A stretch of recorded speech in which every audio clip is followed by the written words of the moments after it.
dan terus menerus seperti angin yang sedang berhembus. Ya. Ketika kita misalnya sedang duduk-duduk di depan rumah atau di halaman masjid misalnya, tiba-tiba ada angin yang berhembus, maka Rasulullah SAW lebih dermawan daripada angin berhembus itu.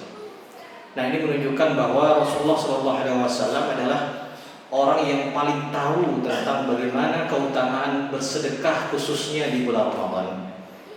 Jamaah sekalian yang dirahmati Allah Subhanahu wa taala, maka berangkat dari keteladanan Nabi ini, dari keteladanan Rasulullah SAW ini yang bersedekah di bulan Ramadan, tentu bersedekah di bulan Ramadan ini memiliki kedahsyatan yang sangat luar biasa.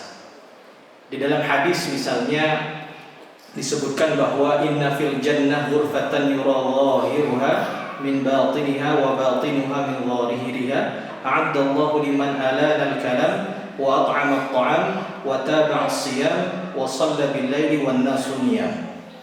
Kata Rasulullah SAW, sesungguhnya di surga itu terdapat ruangan-ruangan yang bagian luarnya dapat dilihat dari dalam dan bagian dalamnya dapat dilihat dari luar. Wallahu ta'ala alam ruangan seperti apa yang Allah sediakan bagi orang-orang ini. Yang jelas ini adalah suatu kenikmatan yang nanti akan diberikan kepada orang-orang yang pertama, alanal kalam, orang yang berkata dengan lemah lembut. Itu yang pertama. Kemudian yang kedua, wa at'amat ta'am, orang yang bersedekah makanan. Kemudian yang ketiga, wa tabassiyam, berpuasa. Kemudian yang terakhir, wa shalla bil-laili wan nasu niyam, yaitu dia sholat dikala kebanyakan manusia itu masih banyak yang tertidur.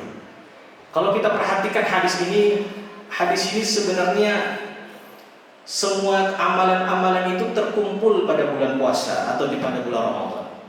Berkata lembut, ya. Jangankan berkata dusta, berkata yang tidak ada manfaatnya saja kita dilarang ketika bulan Ramadan. Berteriak-teriak atau mengajak kepada sesuatu yang kurang bermanfaat saja kita dilarang. Kemudian bersedekah makanan, ya, memberi makan orang berbuka puasa. Kemudian berpuasa itu sendiri, dan kemudian sholat dikala orang lain masih banyak yang tertidur, yaitu sholat malam. Dan semuanya terkumpul di bulan Ramadan. Kemudian kedahsyatan sedekah juga yang kedua adalah tentu saja akan dilipat gandakan pahalanya oleh Allah Subhanahu wa taala. Minimal 10 kali lipat hingga 700 kali lipat. Bahkan Allah Subhanahu wa taala itu akan melipat gandakan sesuai dengan kehendak Allah. Itulah mengapa Allah Subhanahu wa taala berfirman, wallahu yudha'ifu liman yasha wallahu wasi'un 'alim. Yang artinya Allah melipat gandakan ganjaran bagi yang Dia kehendaki. Dan Allah maha luas karunia-Nya, lagi maha mengetahui. Jamaah sekalian yang dirahmati Allah Subhanahu wa taala, tentunya di dalam bersedekah tidak hanya motivasi untuk bersedekah yang harus kita jaga. Ada beberapa adab-adab di dalam bersedekah yang juga kita harus perhatikan. Yang mana di dalam Islam kita diajarkan untuk berbuat ihsan. Seperti dalam hadis Rasulullah SAW, innallaha katabal ihsan fi kulli syai'. Sesungguhnya Allah Subhanahu wa taala itu mewajibkan ihsan atas segala sesuatunya. Dalam lanjutan hadis ini sebenarnya ada terkait dengan bagaimana tata cara menyembelih dengan ihsan, yaitu adalah dengan mempertajam pisau untuk menyembelih. Itu adalah bentuk ihsan ketika kita menyembelih hewan kurban.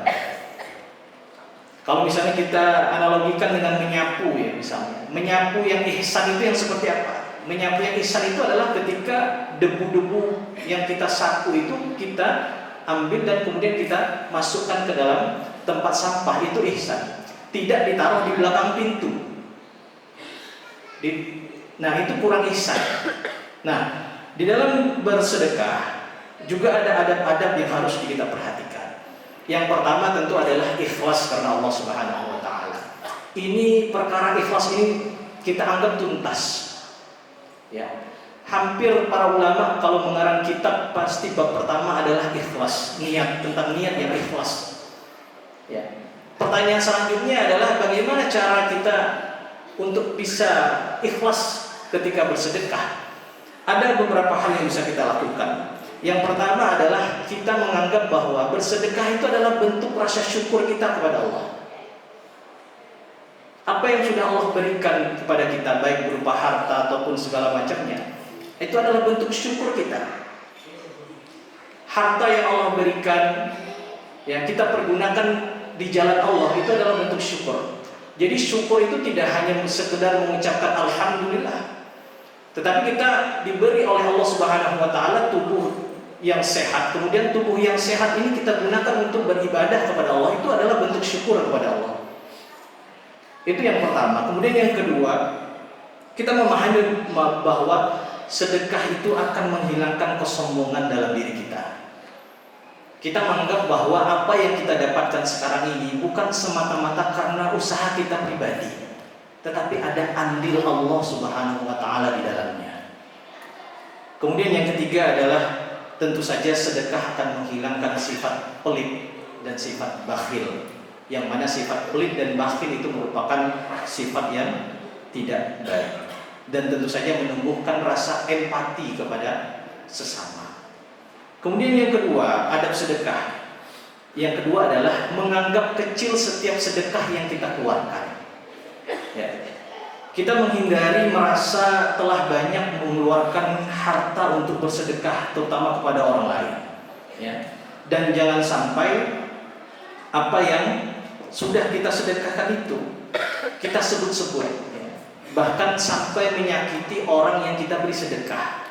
Itulah mengapa Allah Subhanahu wa taala berfirman, "Ya ayyuhalladzina amanu la tubtilu shadaqatikum bil manni wal adha."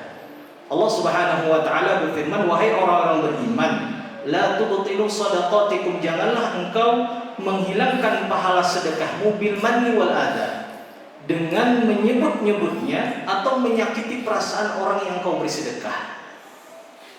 Nah, ini adab yang kedua. Kemudian yang ketiga, adab bersedekah yaitu tidak menunda-nunda dan juga tidak ragu-ragu. Kenapa? Karena Rasulullah SAW memberikan jaminan bahwa orang yang bersedekah itu hartanya tidak akan berkurang. Rasulullah SAW bersabda, "Ma naqasat shadaqatun min mal." Tidak akan berkurang harta seorang hamba karena disedekahkan.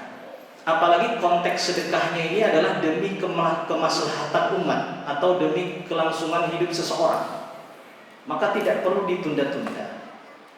Kemudian selanjutnya yang keempat adalah menutup-nutupi dan merahasiakan sedekah. Walaupun melakukan sedekah dengan cara terang-terangan itu tidak mengapa, tetapi hati manusia ini mudah goyah. Hati manusia ini mudah rapuh. Itulah mengapa di dalam Al-Quran Allah Subhanahu wa taala menyebutkan bahwasanya kalau bersedekah dengan bentuknya itu adalah menampakkan sedekah itu tidak masalah. Akan tetapi kata Allah Subhanahu wa taala, jika sedekah itu dilakukan dengan cara sembunyi-sembunyi, itu khairul lakum, lebih baik bagi kalian. Allah Subhanahu wa taala berfirman di dalam surah Al-Baqarah ayat 271, "In tubdu shadaqati fa ni'mahi." Jika kamu menampakkan sedekahmu, maka itu adalah baik sekali. Wa in tukhfuha wa tu'tuhal fuqara afa huwa khairul lakum. Kata Allah, dan jika kamu menyembunyikannya dan kamu berikan kepada orang-orang yang fakir, maka menyembunyikan itu lebih baik bagimu.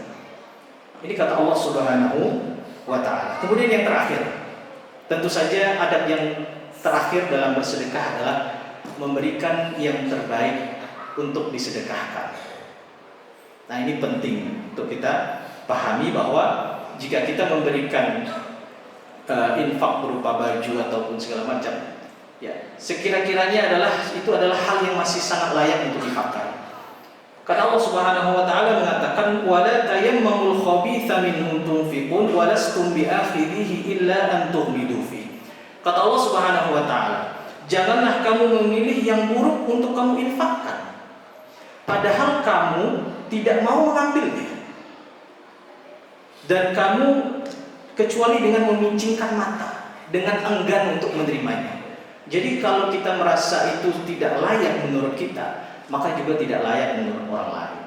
Maka sewajarnya atau sebaiknya sesuatu yang kita infakkan itu adalah sesuatu yang layak, sesuatu yang baik, sesuatu yang halal. Ya, jika diri kita saja tidak mau menerima, maka apalagi orang lain tidak akan mau menerimanya. Jamaah sekalian yang dirahmati Allah Subhanahu wa taala, meskipun kita dituntut untuk bersedekah dengan yang terbaik, ya, bukan berarti kita bersedekah itu harus selalu dalam jumlah yang besar atau dengan kualitas yang harus hebat, tidak. Karena Rasulullah SAW pernah bersabda, bersedekahlah walaupun dengan sebutir kurma. Ya, karena hal itu dapat menutup dari kelaparan dan dapat memadamkan kesalahan sebagaimana air bisa memadamkan api. Jamaah sekalian yang dirahmati Allah Subhanahu wa taala, semoga Allah Subhanahu wa taala menerima amal ibadah kita dan menjadikan kita pribadi yang dermawan serta penuh rasa kasih sayang terhadap sesama. Itu saja yang bisa kami sampaikan, semoga bermanfaat.